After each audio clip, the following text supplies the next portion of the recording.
परत एकदा महाराष्ट्रामध्ये 3 वर्षाच्या चिमुकलीवरती अत्याचार झाला आणि पोलीस काय म्हणतंय बघा. मी परत आपल्याला सर्वाला हात जोडून विनंती करतोय की जो मी अगोदर बोललोय ते मी रिपीट करतोय, अजून नम्रतेने करतोय. आम्ही तुमचे सेवेत आहात. ही जे केस आहे त्याला फास्ट ट्रॅकवर चालता येईल. 15 दिवसात ते आता आम्ही चार्जशीट करतो केसची आणि इमिडिएटली त्या केसचा आम्ही निपटारा फास्ट ट्रॅक साठी करण्यासाठी पुढाकार घेणार आणि करून घेणार आहे. तुम्ही माझ्याकडून आता साहेब, गिल साहेब, 6 महिन्यापूर्वीच मालेगाव मध्ये एका 4 वर्षाच्या चिमुरडीवरती अत्याचार झाला.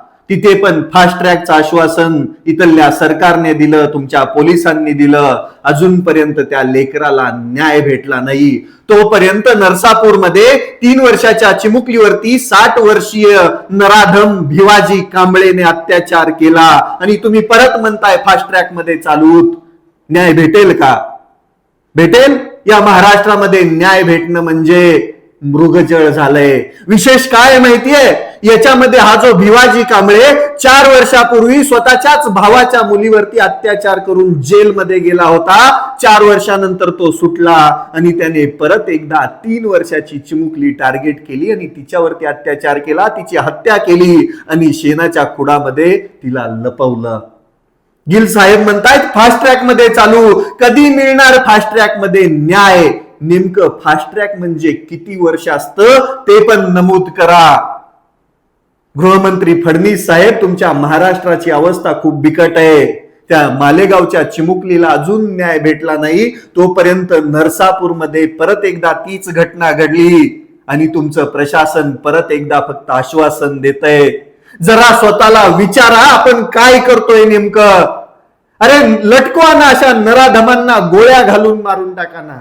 काय करायचे अशा नराधमांना पोसून?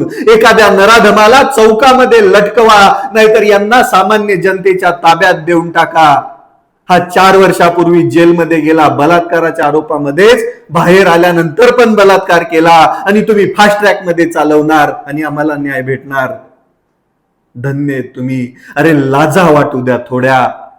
माझी इथल्या व्यवस्थेला विनंती आहे, अशा नराधमांना प्लीज पोसू नका. यांना सरळ एन्काउंटर करून मारून टाका, नाहीतर सामान्य जनतेच्या हातात द्या. त्या 3 वर्षीय चिमुकलीला भावपूर्ण श्रद्धांजली अर्पण करतो, निषेध करतो या गोष्टीचा आणि न्यायाची अपेक्षा करतो इथल्या व्यवस्थेकडे.